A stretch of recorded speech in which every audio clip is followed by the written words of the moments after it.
Hey, hey, hey, everyone. I'm Becca, he's Matt, and this is Becca's Book Club Adventure. And we just got home from an adventure. We went to the Crozet Book Festival, and we need to tell you all about it. Yeah. So, come along with us as we unpack our weekend and give you some author recommendations, book recommendations, and pick apart all of our feelings. So, we had the opportunity to attend the second annual Crozet Book Festival this past weekend. It took place on Saturday, October 25th in Crozet, Virginia, which is just a little bit outside of Charlottesville. And you bet your butt we definitely made that more than 800-mile round trip journey just to be there. It was hosted and run by the local bookstore in Crozet called Bluebird Co, and it featured 33 authors across 7 different events, all in one day. I don't know about you, Becca. I had the absolute time of my life, and I'm trying to hold on to all the good feelings and just ride this high. Yeah, it was a ton of fun, and it was an excellent reminder.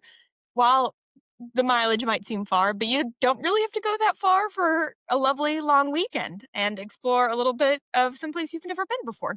Yeah, speaking of which, when we were talking to just lots of people at the Book Fest, very few of them actually seemed to be local to Crozet. I think everybody we talked to is local to Virginia, but it's like the Virginians got around. Mhm. Yeah. I mean, story of a lot of Midwestern-ish people will just get in a car and drive. Yeah, for real. It was a good time. I loved it. So we should set the stage for what Crozet Book Fest was for us. And we could talk about what we did, who we met, and a whole bunch of things. So where do you want to start? Let's start with outside of the people that actually went there, the entire event was 100% local. Yeah, it was really cool. So Bluebird gathered authors and volunteers, crafted a schedule and everything. But what was really cool is the local companies actually shut down for public business so that they could host these events. Yeah. And special shout out, especially to the 2 local businesses that we went to for the events, Mudhouse Coffee and Bar Botanical. Super cool spaces. Yes, Bar Botanical was super neat. It was like the top floor of this four steel four floor building. There we go. And it had this little balcony outlook where you could see the rolling Blue Mountains or Blue Ridge Mountains. Mm-hmm. And it was very cool. It was very modern. They had all the booze. I'll just be here to tell you, they had all the booze, but then they also had a whole bunch of food, and all of it was vegan, local, very, very cool. I don't think I ever caught her name, but there was a woman working behind the bar who I just thought was working, and she talked to us out of nowhere when we got there. And she ended up, I think, being the owner of the damn place. And she was there before the session started, all the way through the close, and then she hosted a Halloween party afterwards. She just went above and beyond to make the day awesome for everyone. Yeah, it was a really phenomenal experience. I think, so maybe we have some new listeners since we met so many people in Crozet. So as all of they will know me, I'm Matt from Ohio, and she's Becca. We are in-laws, brother and sister-in-law.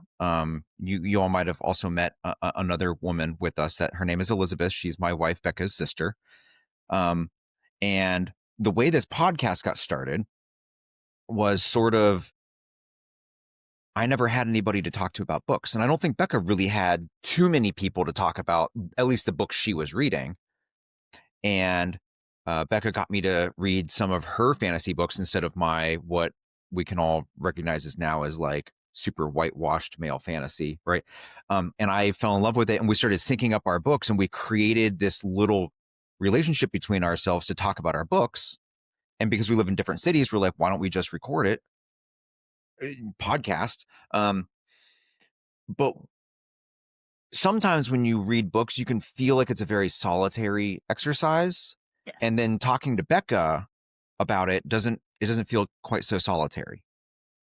Um, and going to this book festival was like a much bigger version of that. You're alone when you read your books, but it is amazing the sense of community and coming togetherness that Bluebird put on, and like you make yourself feel like you're just part of the big thing. Right? And we actually heard that echoed by the authors in one of the sessions because they were talking about how writing books is such a solitary activity. And one of the things that they really enjoyed is this author community that kind of gets created. They get a chance to talk about what they're writing, what they're doing, and try and make what is a very solitary profession a little more community based. Hmm. I think I can. I think I can also kind of compare the book festival to a Dave Matthews Band concert. I know that might sound really weird and out of left field, but like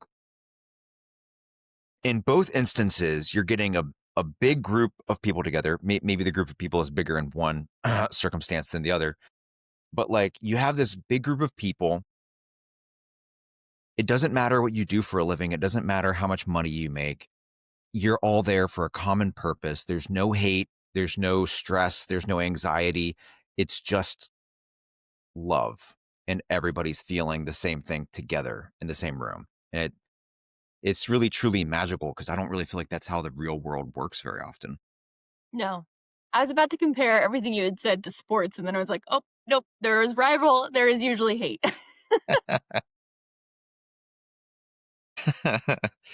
Yeah. Some sports people definitely fall in this bucket. Yeah, definitely. I mean, all we have to do is point at our girl Taylor Swift and we can see all the hate in the sports world. Anyways, so community, like A plus, that's awesome. 100% local. And definitely our favorite parts from this weekend. And I'd love anyone who's listening to help create community here with us. So please feel free to leave us a comment, a review, or email us at bookclubbybecca@gmail.com. You'd think I'd be able to say that faster by now. Nope. Or DM us on Instagram at Becca's Book Club Adventure. Hopefully we hear from you and we can begin connecting more. Yeah, for sure. The speaking of the beginnings of community, I put a post out on our Instagram yesterday, just sort of recapping our weekend and all of the good feels. First of all, it took me forever to do that because Instagram crashed on me 3 times mid-edit. Oh my gosh. And when I say mid-edit, I really mean like closer to end edit. Like all of the pictures are done and you hit like next to go where you can like write a description, and like Instagram just like blacks out and shits out. Anyway, that's not the point. There was a huge outpouring of support from that. People in the DMs, people in the comments. And it's just been super, super amazing. We're going to definitely try to further that sense of community. But do you mind if we pivot to the number one question I received while we were in Crozet? And it's still the number one question I'm continuing to field now that I'm back at home. Yes, of course. Okay. I have been asked by so many people how we even knew about this thing. It was Um, all you. yeah, I texted Becca and I was like, "Hey, there's a thing in Virginia. Do you mind if I buy us tickets and drive you there?" Like it wasn't even like a an option. But okay, so here's the story behind how some random schmo from Columbus, Ohio, knows about Bluebird and Company and Crozet and Charlottesville in general. I understand that we all get kind of trapped in our own circumstances, and everything feels like, how would anybody ever know about where I live, or why would you even want to come here, type of a thing. Um, I definitely feel that for Central Ohio. I don't really understand that for places like Crozet because just look out the window. Um, but okay, my wife Elizabeth and I love wine. Actually, I introduced her to wine when we started dating. She'd never really gone into it before. Crozet is near Charlottesville, which is a part of the, it's all a part of the AVA, the Monticello wine region. Okay. Next concept is that I love Dave Matthews Band. Love them. Love their messaging, their preaching of love and seize the day and all of that. Now, if anybody listening doesn't know, Dave Matthews Band formed in Charlottesville in the late 80s, early 90s. So back in, I think it was probably during the pandemic, I told Elizabeth we needed to go check all of that out, like DMB stuff, the music scene, the wine scene, whatever. So finally in 2022, when the world was kind of back to normal, we took a trip and ended up staying at the inn at Stinson Vineyards at Crozet. By the way, if you're in Crozet, if you live there or you live in Virginia, go check it out. Chef Steph and the rest of the staff there, Amy, etc., they're the best people you'll ever meet. But we also kind of, while we were there, we went into downtown Crozet, and that's where I discovered the Artisans Depot, Smoked, and Bluebird Co. Those were like the three places that I loved.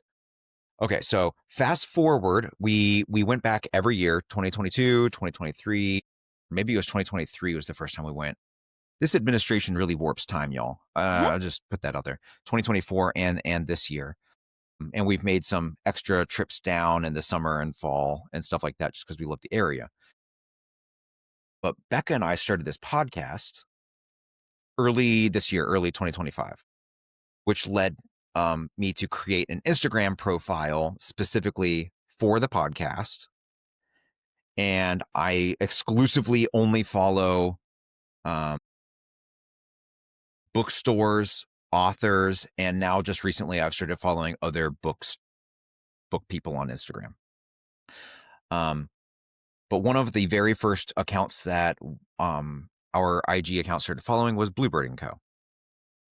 And then through the podcast and the discovery of books and authors, I started following more authors, and there became a confluence of like marketing for this event. And so I knew about Bluebird Co. long ago. I didn't know about last year's version of this book fest, but we discovered it this year. So that's how people from Ohio know about Crozet, Virginia. Okay. Should we get into the book fest itself? Let's do it. All right. Lead us off.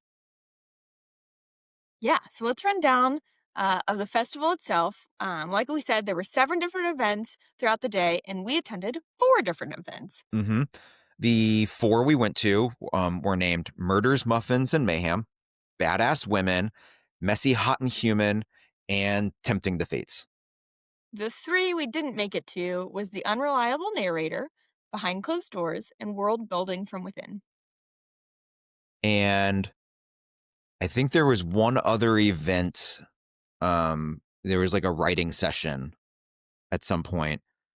I don't remember the name of that. I didn't get too many details on that, but from everything I heard, it was pretty damn cool. And the structure of these sessions and like the setup, like of these things were all perfect. Yeah, I really appreciated we were in small local businesses for all of the different sessions. Mudhouse, they use like a lot of coffee shops, they've got like an open mic space, right? So that's where the authors were. The rest of us were sitting around the whole coffee shop, enjoyed a little bit of coffee. It was just a fun, open vibe. And then Bar Botanical, they kind of set the authors up. So we were all looking out the windows at the Blue Ridge Mountains with the authors in front of us, just asking questions, which was really humanizing of the experience. Like these are people that write our books who have thoughts and opinions and all of these things that help obviously craft their books, but then actually getting to see them in like real human life and be like, oh, yeah, I thought I would like having tea with you, and now I would really love to have tea with you. Yeah, and maybe some beers, or some wine. They were the perfect size. I know that like companies are like, especially Bluebird, you're probably going to get feedback. More people want to come, etc. I wouldn't make it bigger. I understand that there's an opportunity to make it bigger. There's an opportunity to get more business, blah, blah, blah. I wouldn't make it bigger. I thought it was the perfect size. I didn't feel like it was one-on-one and awkward, but I also didn't feel like I had to wait 30 minutes in a line at a microphone to ask a question. Like it was, like Becca said, it was humanizing and like really good. And it was pretty brilliant the way that they set it up. So you had to register online for all the different sessions, which I think helped. Like, you kind of had to pick what you were doing. Everything was at its own time. But if you wanted to eat lunch, enjoy Crozet, you probably should have skipped a session so you could do that because they were kind of back to back, which is great and very intentional. But because you had to register for everything, they could, fit the actual space of the area, which was good. Because Bar Botanical was slightly tight of a space, but that also, like, we're all squished in together, like, waited on bated breath to, like, hear the answers from the authors, created its own little wonderful vibe. Yeah, and that like no scheduling conflicts. There's been some events, like even if you just want to think of things like Comic-Con, things like bigger like that, where there'll be like 3 options at noon and then 3 options at 1:30, and you want to go to all 3 options at noon and you want to go to 0 of the options at 1:30. And so you get all of this like FOMO and regret, and there's none of that with this. It's perfect. And with Mudhouse Coffee and Bar Botanical and being in Crozet, you always knew where your money was going. And um, I don't know about anybody else, but that's very, very important to me. Always has been, but even more so in the current world we live in. Right? So should we maybe break down a little bit of each of the sessions and what we liked about them? Yeah, for sure. You want to start with Murders, Muffins, and Mayhem? Yes. So Murders, Muffins, and Mayhem was all about a new subgenre of book. Well, it was new to us. They're called cozy mysteries. And I actually read one earlier this year and didn't realize that that's what they would be called. And I had to laugh at the end of it because we were talking to um, one of the moderators at the end of it. And I was like, listen, my mom has been recommending murder mysteries to me my entire life. I probably would have started reading much earlier had any of them been cozy mysteries. Mm-hmm. Because when I finally read one at the beginning of this year, I was like, oh, I do like mystery books and murder mysteries. I just don't like a whole lot of suspense and anticipation. One of the authors put it best. They're like, it's just a group of women who scrapbook and happen to be solving a mystery. Yeah. And speaking of the authors, um, we loved all of them. So please go check out these women's works, right? So we had 3 authors and a moderator. The first author's name was, excuse me, Mindy Quigley, and then Molly Cox Bryan and Olivia Black. And it was moderated by another mystery author who is not in the cozy mystery camp, but her name is Catherine Shellman. One of the things that was really cool about what the authors kind of talked about was setting reader expectations and how to stay with their expectations, Mm-hmm. or when you've decided you want to write a different style of genre, how do you quickly open that up that, like, yes, I used to write this, but now I'm moving into this space. So if that's not a space you want to be in, check yourself out. Yeah, like especially I think it was Olivia Black.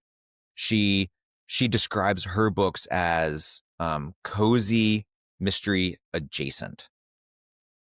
And I think one of the things she mentioned is that if she is going to swear, or if there's going to be any like crime scene description or like tangential, you know, graphicness, it's always in like the first 2 chapters. She just like, so that way people know that they can go ahead and close the book. It's not for them. And I thought that was really, really well thought out. Yes.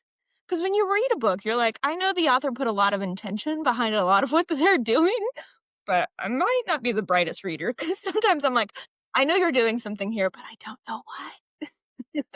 Speaking of the intention, one of the questions I asked was like about how they create the mystery.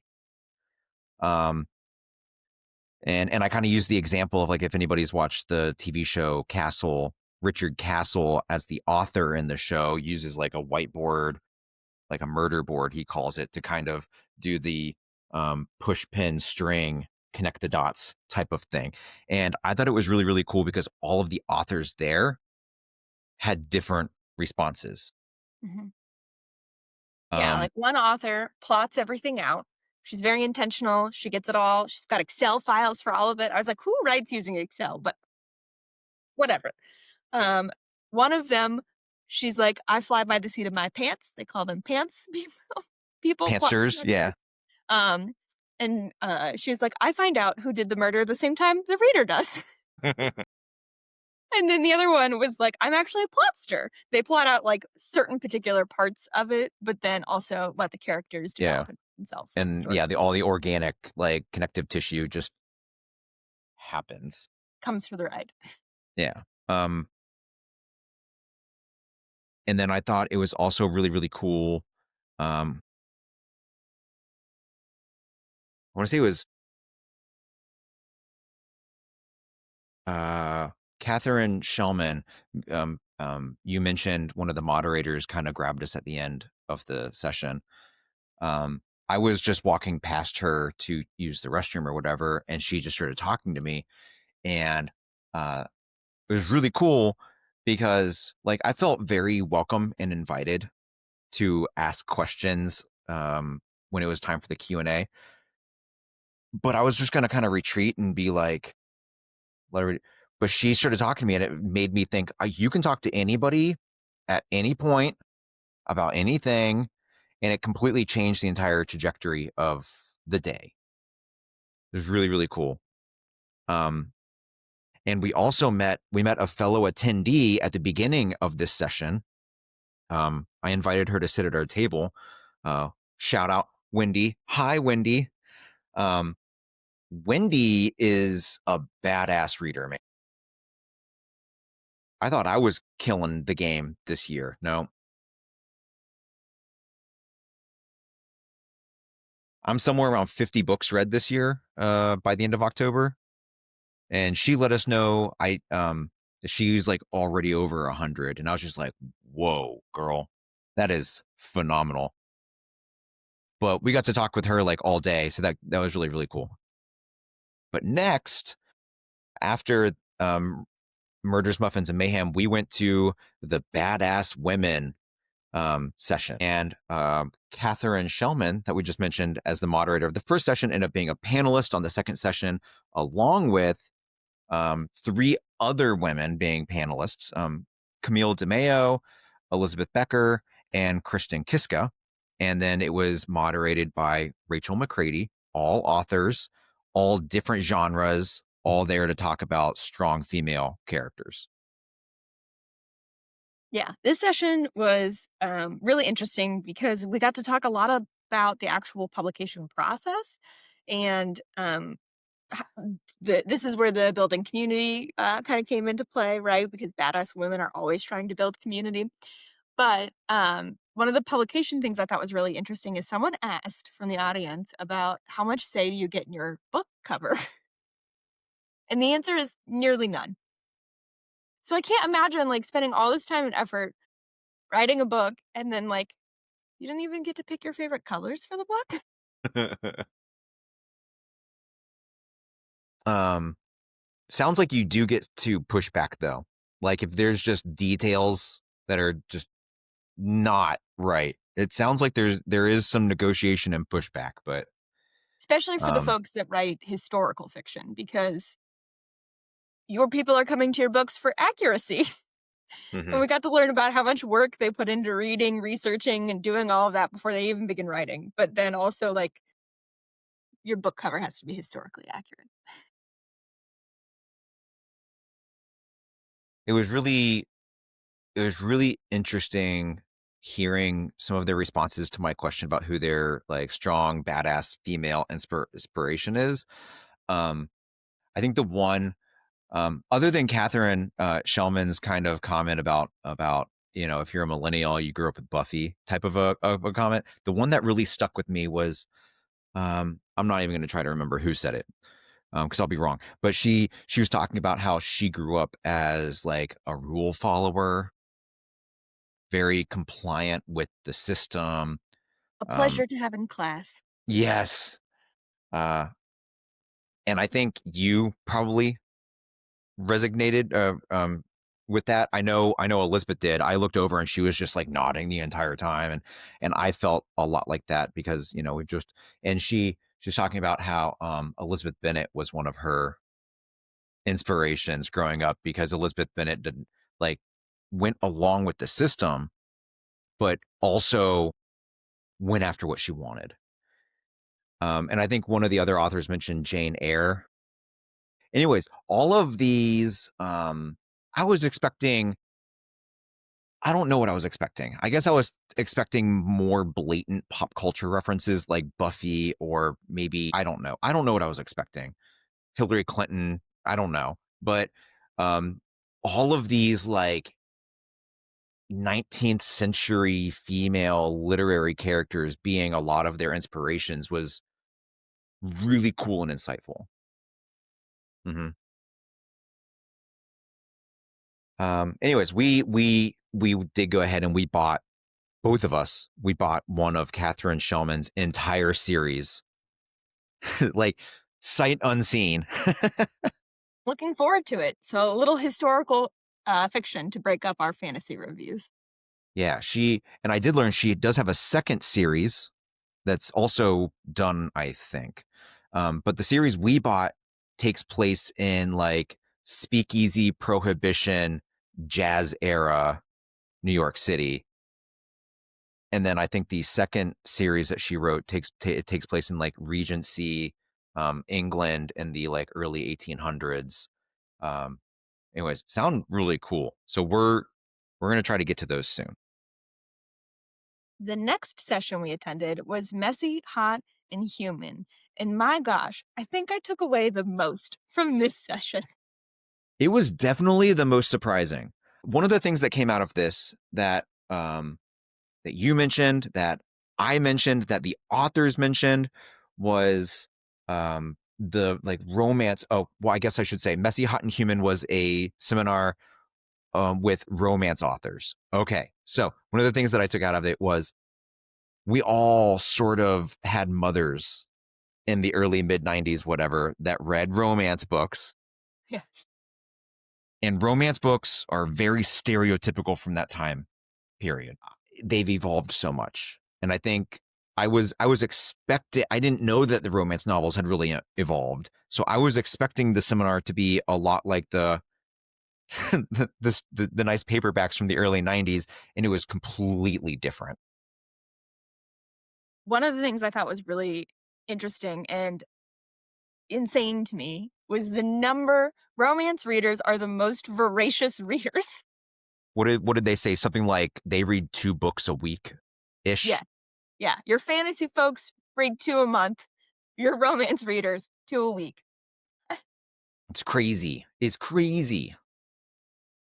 And that's crazy because I think I'm pretty sure that so romance is the number one tier of book sales and readers, and I think fantasy is number two. So the fact that romance essentially reads like 4 times more than fantasy, and they're the top 2 tiers, is just nuts. No wonder we blended them into romantasy because that obviously was a niche that needed filled. Yeah. Um, let's see here. I want to mention the authors.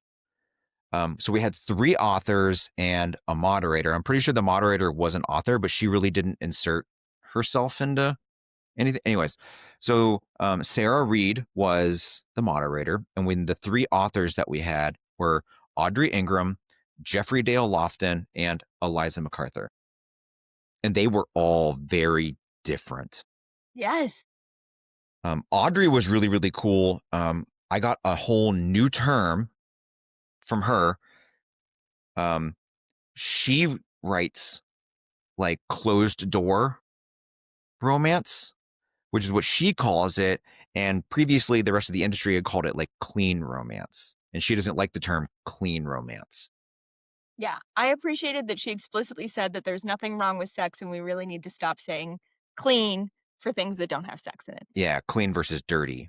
And I guess what that means, and quite frankly, if you start paying attention, they might not be romance novels, but like all novels have some line of people have hots for each other. And in the vast majority of books that you read, they're going to be closed door, meaning off page. The stuff happens and it's talked about or alluded to. It just happened off page. So that was really, really cool. And I really appreciated her stance on that. They also all read excerpts from their books, which I thought was really useful because then you could decide, like, yeah, I heard your description of it, but now that I've heard your own writing, I really would love to buy the book. And Jeffrey Dale Lofton's reading of his book, absolutely phenomenal, first off. And then one of the other authors was like, are you doing your audiobook? Because you should do your audiobook. And if your publisher didn't ask you to do your audiobook, that's a shame. And it was a beautiful retelling. Holy crap. I don't even think he read. He had his book in his hand. He was looking at the audience the entire time. Like he had that sucker memorized. He knew it. It was amazing. It was his debut novel too. I think you made mention of like being blown away by him because it's not like he's young. He's probably older than I am. Maybe. But his entire life he's had full-time jobs, and he's worked at the Library of Congress for a long time, and now he's a published author touring around on his book, just like, and potentially doing both because yeah super cool. And then Eliza MacArthur wrote a completely other subgenre of romance, paranormal romance, which super cool. And yeah, for sure we bought some of her books. And we're gonna read those. What other takeaways do you have from this session? this section we also learned about people, places, plots, and which one do you center on before you start writing, which I thought was really interesting to hear that kind of context as someone who's I think they all had like different answers too. They did. Yeah. Yep.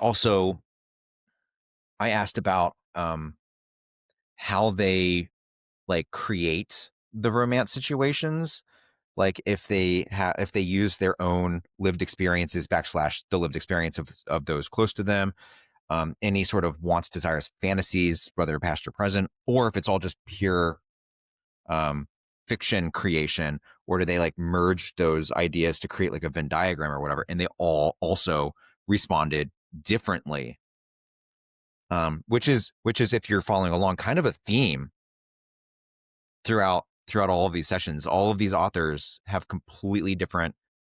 There is no one way to write a book. It's really cool. And afterwards, I went up and I stole Eliza's time.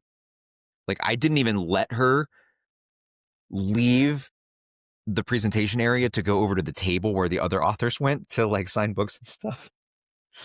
And I just wanted to say, like, really cool being able to do stuff like that.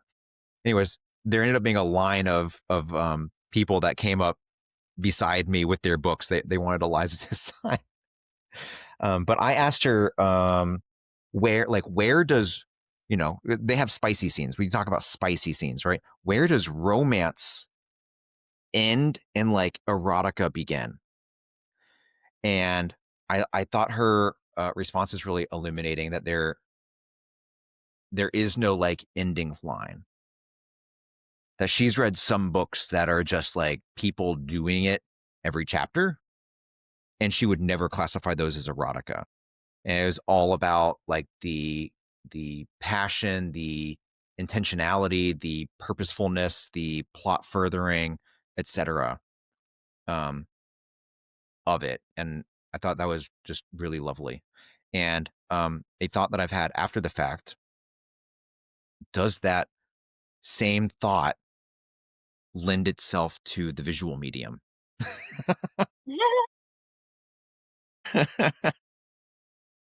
Hmm.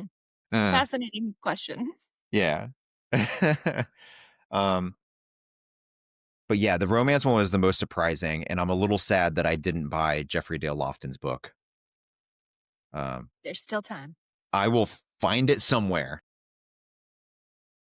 Our final session for the day was Tempting the Fates, which we were probably the most excited for, seeing as it was the fantasy section, and we primarily read fantasy. Yeah. This anybody that's followed along on the podcast will recognize these authors' names. Um, Alex E. Haro and Sarah Rosh were the two authors that headlined this event, and it was moderated by another author who also owns a bookstore. Her name is Lindsay Levitt. It was Blown away by this one. a phenomenal session, very open, lots of empathy, compassion, a lot of discussion about social commentary, where we are we going, how are we using books to interject that. I thought it was interesting. Elizabeth had mentioned at one point that people who read and read a lot tend to be more empathetic people. And you can kind of see that from a lot of the themes of the books that we have read and the discussion from the authors. Yeah, I even asked them a question about that. Like, do they do that purposefully? Or does it just happen? Or are they just like rhetorical geniuses and we take whatever we want from it as readers? And I thought Sarah's answer was interesting because she's like, well, it's a little bit of everything, and it all comes down to the fact that we're not bad people. Yeah, and then Alex had a good response. I don't know if you wanted to recount that. It was so funny because she talked about, like, every once in a while, the wrong person will kind of wander into her. What did she describe this guy as? Like a male that just was dragged along by his girlfriend or something. Right. And she's like, "I can always pick them out, and, that girlfriend, they're always about 6 months away from finding out they're bi." And we're all going to go on that journey with them together. Um,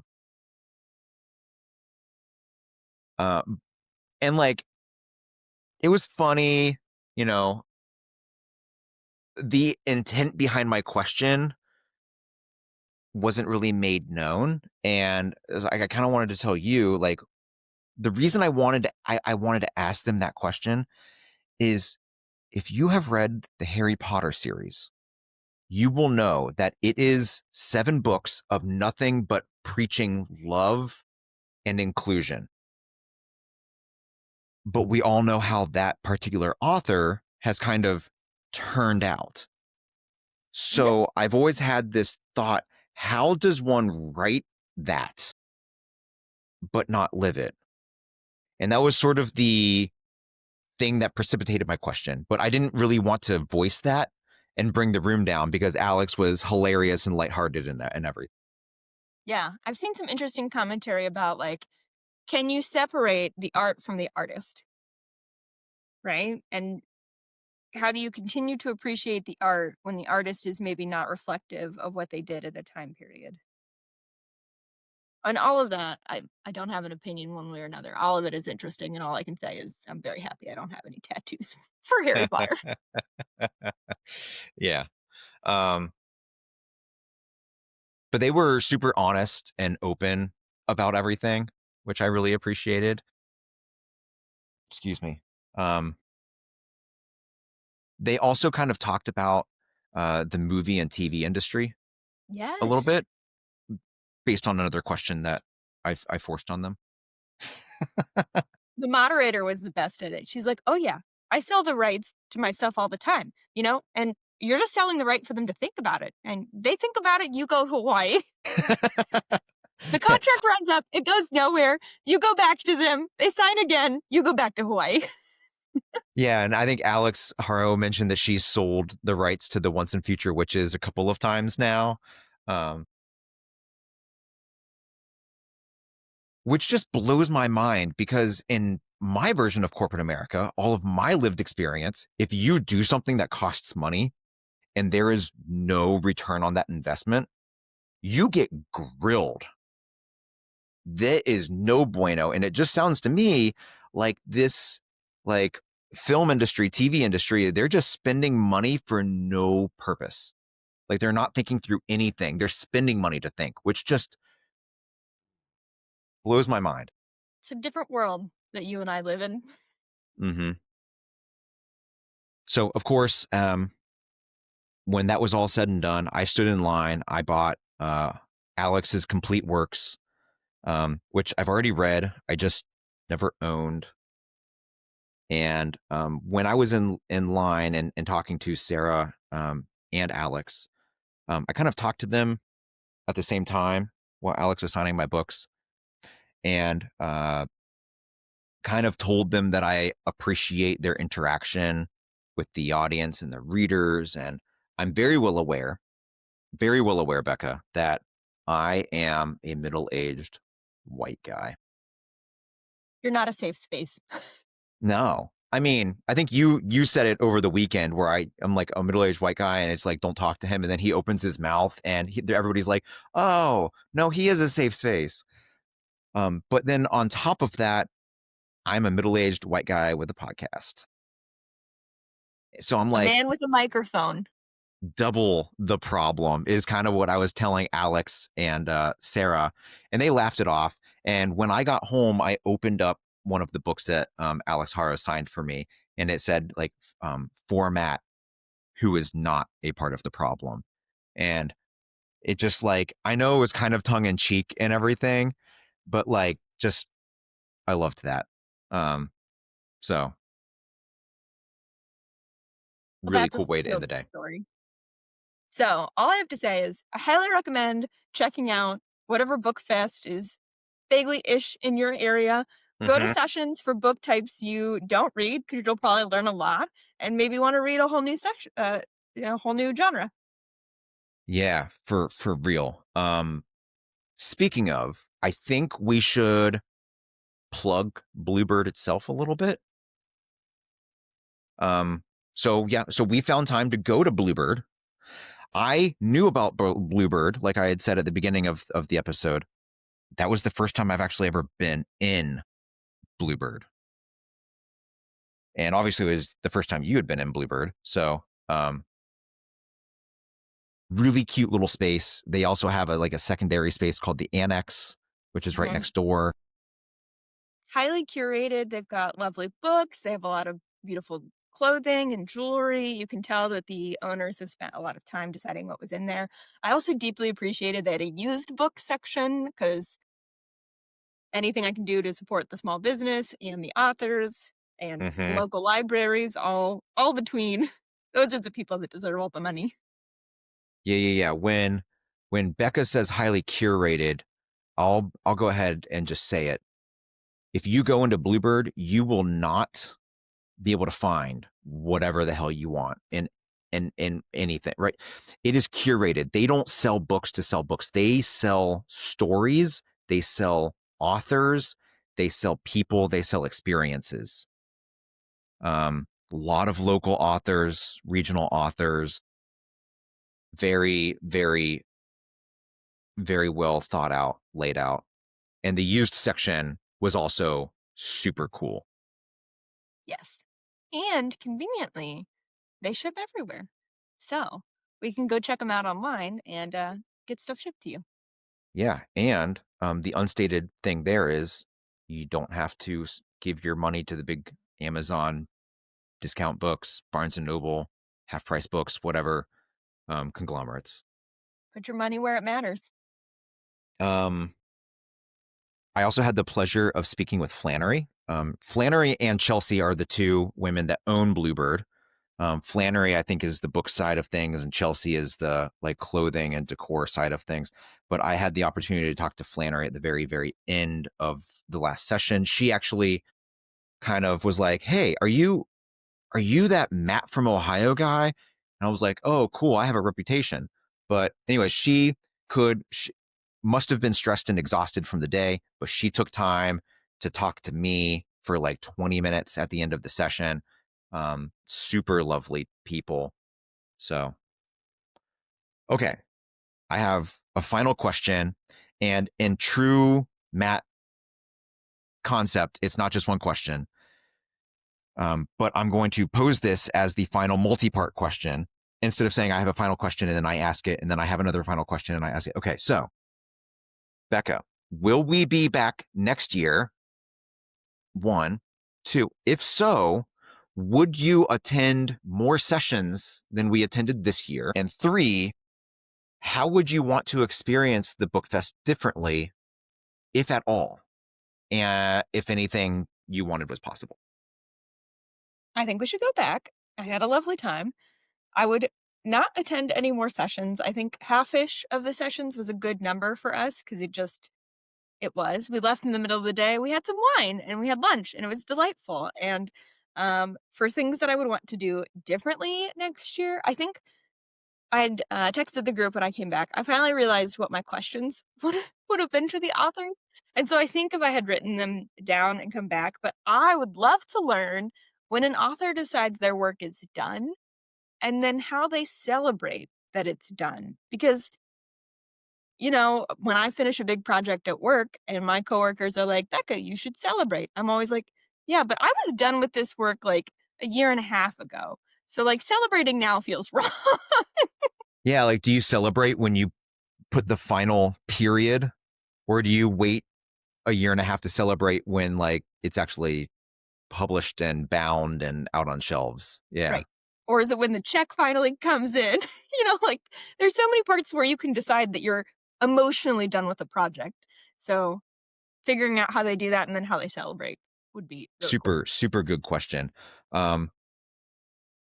Maybe doubtful, but if there are any authors listening, dude, throw us a DM, throw us an email, throw us a comment and answer that question. That'd be super cool and enlightening. So I think we should put a bookmark in it for now. I want to answer my own question. May I? Yes. Okay. I agree with everything you said. I would maybe attend one more session, only one more. So still the half-ish. I would agree with you, but it would depend on what the sessions are. And I've had dreams about this already. I know how I would want to experience the book fest slightly differently if everything in all worlds is possible. I think I would love to moderate one of the sessions. Oh. Are you going to manifest that? I'm going to try. Flannery. Bluebird. Excuse me. Hint. But yeah. Now I think we can put a bookmark in it. So we had a lovely time. We bought a crap ton of books in Crozet. We're going to buddy read some of them, but it'll be a hot minute because we have some other buddy reads that we're working on. So we'll see what that looks like. But we've got 2 different series that we're going on that we've committed to. So Light Lark by Alex Astor and the Blade of Shadow series by Sarah Samuels. We'll make sure to read some other stuff, provide some good spoiler-free book recommendations along the way, and then we can get into the Nightingale series that we bought from Catherine Shulman and begin exploring Eliza MacArthur's worlds. In the past, we've kind of picked a series and buddy read it. Moving forward, I think what we're going to try to do is pick 2 series and buddy read those. So Lightlark and Blade of Shadows. But we're going to do like book 1, book 2, book 2, book 3, book 3, kind of a back and forth. So that 1, it doesn't get stale for us. 2, it doesn't get stale for anybody that happens to listen. And maybe in that way, because all the series are different lengths, we can get to another series a little bit faster. So thank you all for listening. Don't forget to leave us a comment or send us an email. Our contact information is in the description below. Yeah, so until next time.